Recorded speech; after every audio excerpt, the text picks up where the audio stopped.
Hello students. So today started a new topic international business. ये topic जो है बहुत इंपॉर्टेंट होने वाला है. अगर आप ग्रेजुएशन में हो, मास्टर्स में हो, तो इंटरनेशनल बिजनेस सभी के लिए इंपॉर्टेंट है. अगर आप यूजीसी नेट का भी प्रिपरेशन कर रहे हो तो वो भी बहुत इंपॉर्टेंट है, क्योंकि मैं सारा डिटेल में करवाने वाली हूँ. तो वीडियो को एंड तक देखना. तो चलिए स्टार्ट करते हैं. सबसे पहले हम समझते हैं व्हाट इज इंटरनेशनल बिजनेस. इससे पहले हम समझते हैं डोमेस्टिक बिजनेस क्या होता है. Domestic business means refers to business activity that take place within the national boundary. जब हम इसमें क्या लिखा हुआ है, across the national boundary. जब हम across करेंगे मतलब national boundary के beyond करेंगे तो international business होता है. अगर हम within the national border कर रहे हैं तो वो domestic business होता है. ठीक है, मीनिंग भी देख लेते हैं इसका क्या लिखा हुआ है. International business refers to business activities that take place national borders involving the exchange of goods, services and resources between countries. Means जब हम कोई बिजनेस एक्टिविटीज कर रहे हैं अक्रॉस द नेशनल बॉर्डर्स या फिर बियॉन्ड द नेशनल बॉर्डर, उसे हम क्या बोलते हैं, international business. It involves the exchange of goods services. इसमें क्या होता है, हम गुड्स सर्विसेज को एक्सचेंज करते हैं, रिसोर्सेज को बिटवीन कंट्रीज. कंट्रीज के बीच में एक्सचेंज करते हैं goods and services. Examples of international business are Apple. Apple भी इंटरनेशनल बिजनेस करती है. Sources components from 43 countries. 43 countries में सोर्सेस लेती है, वहां पे इंटरनेशनल बिजनेस करती हैं. मैन्युफैक्चर कहाँ होता है, चाइना में, बट जो सेल करती है प्रोडक्ट एप्पल की वो ग्लोबली करती है, बहुत सारे कंट्रीज में करती हैं. Strong focus on innovation. उनका मेन फोकस क्या है, इनोवेशन पे, प्रीमियम प्रोडक्ट पे, कस्टमर लॉयल्टी पे. ठीक है, नेक्स्ट है हमारा माइक्रोसॉफ्ट. ये सारी कंपनी जो है ये इंटरनेशनल बिजनेस कर रही है. माइक्रोसॉफ्ट भी एक कंपनी है, वो भी बहुत सारे कंट्रीज में ऑपरेट कर रही है, इंटरनेशनल बिजनेस कर रही है 190 कंट्रीज में, है ना. Providing a wide range of technology products and services. Wide range of technology product and services को प्रोवाइड करती है, इंक्लूडिंग सॉफ्टवेयर. इसमें क्या क्या होता है, software, hardware, cloud computing solution. Cloud computing solution मतलब आप कहीं पे भी उसका रह के आप यूज कर सकते हो. ये फैसिलिटीज है माइक्रोसॉफ्ट में. तो एप्पल, माइक्रोसॉफ्ट ये सारी क्या है, इंटरनेशनल बिजनेस कर रही हैं अक्रॉस दी वर्ल्ड. नेक्स्ट है हमारा गूगल कंपनी. गूगल कंपनी भी बहुत सारा मतलब ग्लोबली जो है बिजनेस कर रही है. ऑफर इंटरनेट रिलेटेड प्रोडक्ट्स, बहुत सारे इंटरनेट रिलेटेड प्रोडक्ट्स सर्विसेज को ऑफर करती है, like cloud computing and online advertising. ये सारे जो टेक्नोलॉजी है वो गूगल प्रोवाइड करती है with a global presence. Globally वो करती है ना. नेक्स्ट है हमारा अमेजन. अमेजन जो है ये भी क्या कर रही है, इंटरनेशनल बिजनेस कर रही है. Dominate the international e commerce. International e commerce को ये डोमिनेट करती है landscape with operation in over 20 countries. ये जो है ई कॉमर्स प्लेटफॉर्म है जो 20 कंट्रीज में इंटरनेशनल बिजनेस कर रही है ना. इनका ऑफर क्या है, fast and reliable shipping. Fast and reliable shipping करती है ये, मतलब कि इनका जो सर्विस है वो फास्ट होता है और वाइड रेंज ऑफ प्रोडक्ट्स होते हैं इसके अमेजन के. ये सारे जो नेम है ये तो सारी फेमस ब्रांड्स हैं, आप सभी ने सुना होगा. Coca Cola is also a strong brand. So manufacture and distribute beverage globally. सभी ने जो सारी जो कंपनी है वो क्या करती है, ग्लोबली जो है बिजनेस करती है with over 900 bottling and manufacturing facilities world wide. ये जो कोका कोला कंपनी है वो 900 बॉटल्स जो है मैन्युफैक्चरिंग करती है और फैसिलिटेट करती है वर्ल्ड वाइड में, है ना. And a strong brand presence. इनका जो है स्ट्रॉन्ग ब्रांड है. ठीक है, नेक्स्ट है हमारा topic why international business matters. Means ये तो हमने देख लिया कि डोमेस्टिक बिजनेस होता क्या है, इंटरनेशनल बिजनेस क्या होता है. तो हम देखेंगे क्यों हम कर रहे हैं इंटरनेशनल बिजनेस. जब हमारे पास डोमेस्टिक बिजनेस का ऑप्शन है, हम अपने कंट्री में भी बिजनेस कर सकते हैं, तो हम इंटरनेशनली क्यों जा रहे हैं. इसका बहुत सारा रीजंस है ना. Because we want foreign currency. अगर आप चाहते हो फॉरेन करेंसी अर्न करना, तो ये किससे पॉसिबल है, इंटरनेशनल बिजनेस से.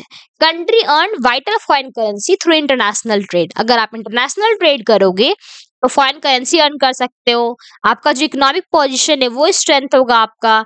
And enabling imports of essential goods and technology. जो इंपोर्ट्स है, एसेंशियल गुड्स है, वो आपका इनेबल होगा, मतलब इंपोर्ट करवा सकते हो गुड्स को. जो आपका जो मतलब जैसे इंडिया में मैं कुछ मैन्युफैक्चरिंग कर रही हूँ कोई प्रोडक्ट, एक कुछ मतलब मैं प्रोडक्ट मैन्युफैक्चरिंग कर रही हूँ, लाइक शर्ट मैन्युफैक्चरिंग कर रही हूँ, ठीक है, मुझे कुछ जो बटन्स हैं वो वहाँ बाहर से एक्सपोर्ट करवाना है या इंपोर्ट करवाना है, तो ये सब कब पॉसिबल, जब मैं इंटरनेशनल बिजनेस करूंगी तब, ठीक है। नेक्स्ट है हमारा मार्केट एक्सपेंशन। अगर आप चाहते हो लार्ज मार्केट कैप्चर करना, तो आप क्या करोगे, इंटरनेशनल बिजनेस में एंटर कर सकते हो, है ना। इससे क्या होगा, आपका रेवेन्यू तो इंक्रीज होगा ही, and achieving economics of scale. Economics of scale का मतलब क्या है, जब आप लार्ज अमाउंट में कुछ मैन्युफैक्चर करते हो तो आपका जो कॉस्ट है वो कम हो जाता है, तो ये क्या है, मार्केट एक्सपेंशन। ये कब होगा, जब आप इंटरनेशनल बिजनेस करोगे। तो फर्स्ट क्या है हमारा, फॉरेन एक्सचेंज। जब आप फॉरेन करेंसी अर्न करना चाहते हो तो क्या करना होगा, आपको इंटरनेशनल बिजनेस में एंटर करना होगा। नेक्स्ट है हमारा मार्केट एक्सपेंशन। अगर आप चाहते हो कि मेरा रेवेन्यू इंक्रीज हो, मार्केट एक्सपेंशन हो, लार्ज मार्केट शेयर कैप्चर करना चाहते हो, तो आपके लिए इंटरनेशनल बिजनेस बेस्ट है।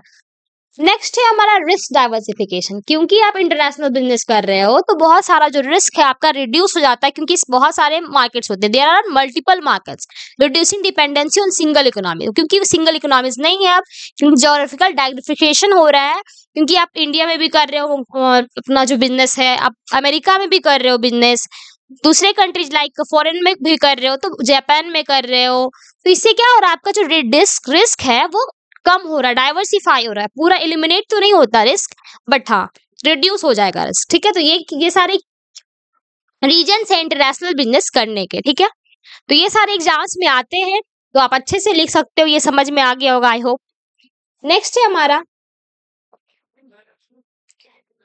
की चैलेंजेस इन इंटरनेशनल बिजनेस। अब हमने ये तो देख लिया कि डोमेस्टिक बिजनेस होता क्या है, इंटरनेशनल बिजनेस की मीनिंग क्या है, क्यों हम करते हैं international business, why we enter into international business, what are the opportunity in international business. आप तो देखे होंगे इंटरनेशनल बिजनेस के अपॉर्चुनिटीज है, जहां अपॉर्चुनिटीज होता है वहां चैलेंजेस तो होती ही हैं, तो चैलेंजेस क्या क्या है इंटरनेशनल बिजनेस की वो भी देखते हैं, ठीक है। फर्स्ट है हमारा करेंसी फ्लक्चुएशंस।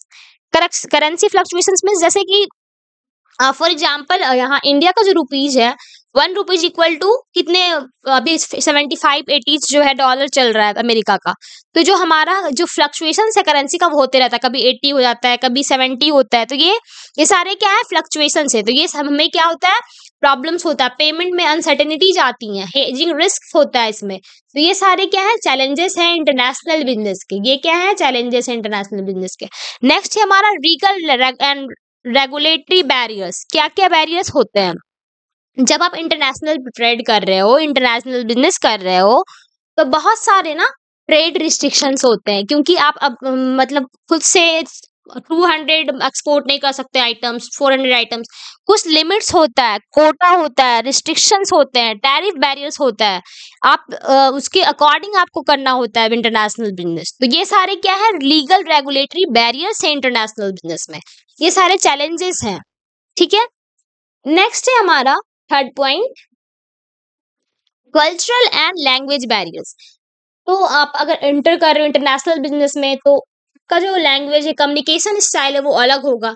अगर आप इंडिया में कर रहे हो तो यहाँ तो सब कॉमन बोलते हैं, हिंदी मदर टंग यूज करते हैं, बट आप अगर आप जापान से बिजनेस कर रहे हो, जापान के साथ बिजनेस कर रहे हो, ठीक है, तो जापान के साथ बिजनेस कर रहे हो तो उनका लैंग्वेज तो डिफरेंट है, वो जापानीज यूज करते हैं, बट इंडिया का लैंग्वेज है हिंदी, ठीक है, मैक्सिमम पीपल हिंदी बोलते हैं। तो ये सारा हमारा कम्युनिकेशन बैरियर होगा, लैंग्वेज बैरियर होगा ना, इससे हमारे थोड़ा प्रॉब्लम आ सकता है, मिसअंडरस्टैंडिंग हो सकती है। तो ये सारे क्या है, बैरियर्स हैं। Cultural barriers, cultural expectation required deep understanding. जो वहां के जैसे कल्चर कुछ और है, यहाँ का कल्चर कुछ और है, तो ये सारे बैरियर्स हैं जिससे क्या होता है, मिसअंडरस्टैंडिंग हो सकती है, ठीक है। नेक्स्ट है हमारा बहुत ही इंपॉर्टेंट, ये सारा जो मैं करवा रही हूँ ये आने के तो 100% चांस है, 100% नहीं मैं बोलूंगी, 200% चांस है, क्योंकि अगर इंटरनेशनल बिजनेस पढ़ रहे हो आप, तो आपको ये पता होना चाहिए कि मोड्स क्या क्या होते हैं एंट्री करने के लिए इंटरनेशनल मार्केट में या फिर इंटरनेशनल बिजनेस में, ठीक है। तो चलिए स्टार्ट करते हैं। फर्स्ट है हमारा एक्सपोर्टिंग। आप एक्सपोर्ट के थ्रू इंटरनेशनल बिजनेस में एंटर कर सकते हो, है ना। एक्सपोर्टिंग मीन्स क्या होता है मैम, आप पूछोगे, तो एक्सपोर्टिंग का मीन्स होता है सेलिंग प्रोडक्ट्स और services to customer in another country. Sell करना प्रोडक्ट को, सर्विसेज को दूसरी कंट्री में, आइदर डायरेक्टली और थ्रू इंटरमीडिएटरीज। मतलब आप डायरेक्टली भी एक्सपोर्ट कर सकते हो या फिर बीच में ब्रोकर होते हैं उनके थ्रू भी आप एक्सपोर्ट कर सकते हो। ये होता है एक्सपोर्टिंग। नेक्स्ट है हमारा importing. Importing is also a modes of international business. आप इंपोर्ट के थ्रू भी इंटरनेशनल बिजनेस में, इंटरनेशनल मार्केट में एंटर कर सकते हो। लाइक बाइंग प्रोडक्ट्स और services from suppliers in other country. मतलब आप जैसे सेल कर रहे हो, ये क्या हो गया, सेल कर रहे हो प्रोडक्ट्स और सर्विसेज को दूसरे कंट्री में, ये होता है एक्सपोर्ट करना। और सामान मंगवाना, मतलब बाइंग प्रोडक्ट्स और services from supplier in other country for use और resale in the home country. मतलब है कि अगर आप कोई सामान मंगवा रहे हो, प्रोडक्ट्स और सर्विसेज कोई दूसरे कंट्री से मंगवा रहे हो सेल करने के लिए, रीसेल करने के लिए, ये क्या होता है, इंपोर्टिंग। ठीक है, अगर कोई भी डाउट हो तो आप कमेंट करके पूछ सकते हो। नेक्स्ट है हमारा लाइसेंसिंग।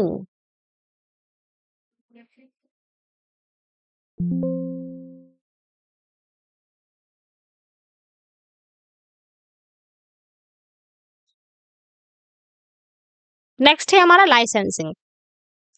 सो लाइसेंसिंग क्या होता है ये देख लेते हैं। Licensing granting permission to foreign company. आप फॉरेन कंपनी को परमिशन दे सकते हो। मतलब अगर कोई आपका जो प्रोडक्ट है वो सेल करना चाहता है या फिर कुछ मतलब सेल करना चाहता है, तो आपको क्या करना होगा, उनको लाइसेंस लेना होगा। तो उससे क्या होता है, आप वो उनका जो प्रोडक्ट का है, ट्रेडमार्क है, कॉपीराइट्स है, पेटेंट है, ये सब क्या है, इंटेलेक्चुअल प्रॉपर्टी है। आप परमिशन दोगे तो वो क्या कर सकते हैं, आपका जो ट्रेडमार्क है, आपका नेम यूज कर सकते हैं बिजनेस में। तो इससे क्या होता है, आपको रॉयल्टीज मिलेगी या फिर फी मिलती है इसके बदले, exchange for royalties. Granting permission to a foreign country to use intellectual property. Licensing means क्या होता है, आप परमिशन देते हो फॉरेन कंपनी को इंटेलेक्चुअल प्रॉपर्टी यूज करने के लिए, पेटेंट्स यूज करने के लिए, trademarks, copyrights, in exchange for royalties. उससे उसके बदले क्या मिलता है, फी या फिर रॉयल्टीज। लाइसेंसिंग से जो होते हैं वो किसके लिए होते हैं, गुड्स के लिए। और जो फ्रेंचाइजिंग होते हैं वो किसके लिए होते हैं, सर्विसेज के लिए। ये आप ध्यान रखना, ठीक है। Granting permission to a foreign country to operate a business using the franchiser business model. Franchising का बहुत सारे एग्जांपल है, लाइक देखिए यहाँ पे फोटो भी बना हुआ है मैकडोनाल्ड का। तो मैकडोनाल्ड भी एक फ्रेंचाइजी है। इसमें क्या होता है, वो अपने बिजनेस मॉडल जो है फॉरेन कंपनी जो है उसके साथ ऑपरेट करते हैं, अपना ट्रेडमार्क देते हैं। उससे आप है ना उनका बिजनेस कहीं और ऑपरेट कर सकते हो। अगर आप रांची आई मीन इंडिया में हो, इंडिया से आप चाहते हो कि चाइना में भी मुझे सेम मैकडोनाल्ड का करना है, तो वो क्या होगा, आपको फ्रेंचाइजी लेना होगा, ठीक है। तो उससे आप क्या होगा, वो सारे से आपका जो ट्रेडमार्क शेयर करेंगे, आपसे बिजनेस मॉडल शेयर करेंगे, ये सारा टेक्नोलॉजी शेयर करेंगे। ये क्या है, फ्रेंचाइजिंग, ठीक है। नेक्स्ट है हमारा joint venture. Joint venture means collaborating with a foreign company to create a new entity. इसमें क्या होता है, जब दो कंपनी जो है कोलैबोरेट करती है एक दूसरे के साथ और एक न्यू एंटिटी फॉर्म करती है। न्यू एंटिटी मीन्स जैसे कि एक है कोको कोला कंपनी, ठीक है, और एक है हमारा पेप्सी कंपनी, और एक बनाई है फैंटा कंपनी। तो ये दो एंटिटी मिलके एक न्यू एंटिटी फॉर्म की है। तो ये कौन सा क्या कहलाएगा, joint ventures. Sharing ownership, risk and rewards. इसमें क्या होता है, आप ऑनरशिप तो शेयर करते ही हो, साथ में रिस्क भी शेयर करते हो और रिवॉर्ड्स भी शेयर करते हो ज्वाइंट वेंचर्स में, ठीक है। नेक्स्ट है हमारा मोड। ये सारे जो 5 है ना, ये सारे इंपॉर्टेंट है। एग्जाम्स में डायरेक्ट ऐसा क्वेश्चन भी आएगा, what is international business and what are the modes of entry into international business. तो 15 मार्क्स के ये क्वेश्चंस आते हैं ग्रेजुएशन में अगर आप हो तो, है ना। तो आपको पूरा जैसे कि ये मैं बता रही हूँ ना, ये आपको बस मीनिंग समझ लेना, आप खुद से अपने वर्ड्स में तो लिखना ही होता है, तो वो लिख लोगे आराम से, ठीक है। नेक्स्ट है हमारा wholly owned subsidiaries. Wholly owned subsidiaries means establishing a fully on subsidiary in a foreign country. मतलब आप सारा जो fully on subsidiary means parent company होता है, जैसे कि वो सारा जो ऑन जो शेयर है वो एक फॉरेन कंपनी अपने कैप्चर कर लेती है, आइदर थ्रू ग्रीनफील्ड इन्वेस्टमेंट और एक्विजिशन। ग्रीनफील्ड इन्वेस्टमेंट का मतलब प्योरली न्यू, और एक्विजिशन का मतलब एक कंपनी जो है दूसरी कंपनी को टेक ओवर कर लेती है। नेक्स्ट है हमारा स्ट्रेटजिक अलायंसेस। स्ट्रेटजिक अलायंसेस का मतलब क्या होता है, ज्वाइंट वेंचर और स्ट्रेटजिक अलायंस में आपको कंफ्यूजन हो सकता है, बट थोड़ा सा इसमें डिफरेंस है ना। ज्वाइंट वेंचर में क्या होता है, collaborating with a foreign company to create a new entity. दो कंपनी मिलके एक न्यू एंटिटी फॉर्म करती है, तो ये क्या होता है हमारा ज्वाइंट वेंचर्स, है ना। स्ट्रेटेजिक अलायंस में थोड़ा सा अलग है, इसमें क्या है, दो कंपनी तो इसमें भी कोलैबोरेट कर रही है, बट क्या है इसमें क्रिएट नहीं कर रही है न्यू एंटिटी। जैसे कि एक जो कोका कोला कंपनी और पेप्सी कंपनी दोनों कोलैबोरेट कर ली, बट न्यू एंटिटी फॉर्म नहीं हुई। ये क्या हो गया, स्ट्रेटेजिक अलायंसेस, ठीक है। नेक्स्ट है हमारा कॉन्ट्रैक्ट मैन्युफैक्चरिंग। कॉन्ट्रैक्ट मैन्युफैक्चरिंग में क्या होता है, सिंपल वर्ड में मैं बताती हूँ। आपको एक कॉन्ट्रैक्ट मिला है मैन्युफैक्चरिंग का, जैसे कि आप एक टॉर्च बना रहे हो, ठीक है। उसमें का जो कुछ पार्ट्स है, जैसे टॉर्च का जो बैटरी लगाना है वो आपको इंडिया से कहीं और जापान में ना आपको मिला है कंट्री में, कुछ पार्ट्स जो बैटरी है वो बनाने मिला है, तो वो किस में आएगा, कॉन्ट्रैक्ट मैन्युफैक्चरिंग। मतलब कुछ पार्ट्स जो है डिजाइन करने के लिए कहीं और भेजा गया, जिससे हमारा जो कॉस्ट है वो लो होगा। और इसमें लिखा है अभी, और sourcing production to a foreign country while retaining control over design, marketing and distribution. इससे क्या होता है, आपका डिजाइन मार्केटिंग सही होता है। नेक्स्ट है हमारा turnkey projects. Undertaking a project in a foreign country where the contractor completes the project and hands it over to the client.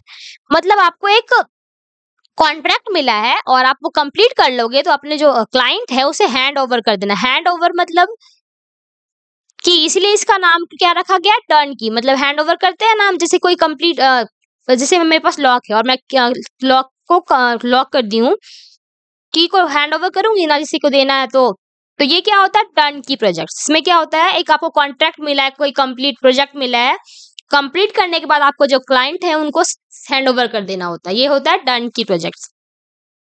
Foreign direct investment, investing a foreign country bye establishing और acquiring a business operation. आप foreign country में invest करते हो उसे हम क्या बोलते हैं, फॉरेन डायरेक्ट इन्वेस्टमेंट। सो ये these are the modes of entry into international market or international business. I hope you all are understand. If you have any doubt, please comment down below. And next stage, international business approach. International business के क्या क्या approach है, ठीक है, ये देखते हैं।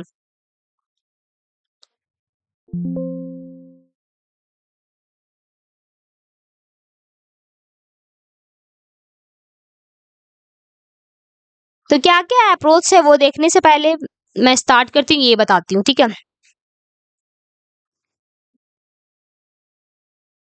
Ethnocentric, ethnocentric means home country practices dominate all international operation. जो होम कंट्री है वो डोमिनेट करती है इथनोसेंट्रिक में। For example, early Ford exported identical model T cars world wide without local adoption. मतलब जो होम कंट्री है वही जो है मेन डोमिनेशन है, अर्ली फोर्ड कंपनी जो है, ये यही होता है इथनोसेंट्रिक। पॉलीसेंट्रिक में क्या होता है, each country market receive tailor strategy. मतलब जो होस्ट कंट्री है वो जो है डोमिनेट करती, जो होम कंट्री डोमिनेट करती है वो होता है इथनोसेंट्रिक, जो होस्ट कंट्री डोमिनेट करती है वो होता है polycentric. Example, Nestle creates region specific product like different KitKat flavours in Japan. जैसे कि नेस्ले जो है वो क्रिएट की है स्पेसिफिक प्रोडक्ट डिफरेंट किटकैट का जो फ्लेवर है जापान में। तो इसमें क्या है, नेस्ले जापान जो है वो होस्ट कंट्री है, तो इसमें क्या होगा, पॉलीसेंट्रिक में क्या होता है, होस्ट कंट्री डोमिनेट करती है, इथनोसेंट्रिक में होम कंट्री डोमिनेट करती है, ठीक है। इसमें क्या हो रहा है, अर्ली फोर्ड जो है वही डोमिनेट कर रही है। Regiocentric market focus with standardised approach. Standardised approach means standardised जो प्रोडक्ट है उस पे फोकस करती है रीजियोसेंट्रिक, अकॉर्डिंग टू रीजन, ठीक है। For example, European car manufacture design vehicle specially for Euro emission standard. मतलब रीजन के अकॉर्डिंग जो है वो मैन्युफैक्चरिंग करती है, होता है रीजियोसेंट्रिक। तो एक फर्स्ट मैं बता दी हूँ, ethnocentric means home country dominate कर रही है, जैसे कि early Ford. Polycentric means host country जैसे डोमिनेट कर रही है, फॉर एग्जांपल जापान। और रीजियोसेंट्रिक में रीजन के अकॉर्डिंग जो है प्रोडक्ट को स्टैंडर्डाइज किया जाता है, फॉर एग्जांपल यूरोपियन कार के लिए यूरोपियन का के जो लोग हैं उनके अकॉर्डिंग बनाना, ठीक है। नेक्स्ट है geocentric, global integration with local responsiveness. Example, Coca Cola maintain consistent branding while adapting flavors to local taste worldwide। मतलब वो जो है वो ओवरऑल ग्लोबल में क्या जो फ्लेवर है, क्या जो टेस्ट है, उसके अकॉर्डिंग जो है प्रोडक्ट मैन्युफैक्चरिंग करती है। तो ये क्या होता है, जियोसेंट्रिक। जैसे कोकोला जो है कंसिस्टेंटी ब्रांडिंग करती है, वो अडेप्ट करती है लोकल टेस्ट, कैसा लोग टेस्ट है लोगों का वो देखती हैं। ये होता है जियोसेंट्रिक। नेक्स्ट है हमारा role of MNCs, multinational enterprises, क्या क्या रोल है। तो multinational enterprise operates across multiple countries. Multinational enterprise का मतलब ही होता है वो बहुत सारी कंट्रीज में ऑपरेट करती है। ग्लोबलाइजेशन होता है, economic development. This corporation facilitate technology transfer, technology transfer होती है इससे।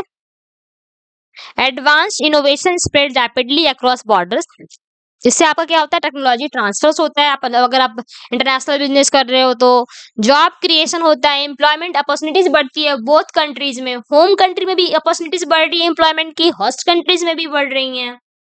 ठीक है। नेक्स्ट है हमारा इकोनॉमिक ग्रोथ। इससे क्या होता है आपका इकोनॉमिक ग्रोथ भी होता है।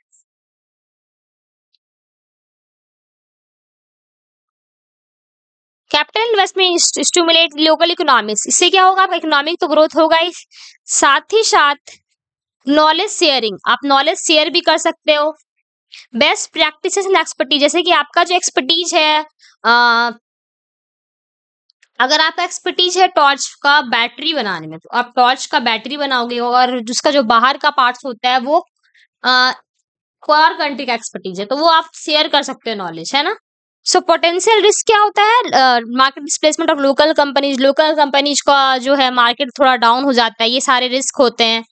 फॉर एग्जाम्पल केस स्टडी यहाँ पे, Samsung operate manufacturing facility across 74 countries. जो सैमसंग की जो मैन्युफैक्चरिंग फैसिलिटी है वो 74 कंट्रीज में होती है, contributing significantly to South Korea export economy.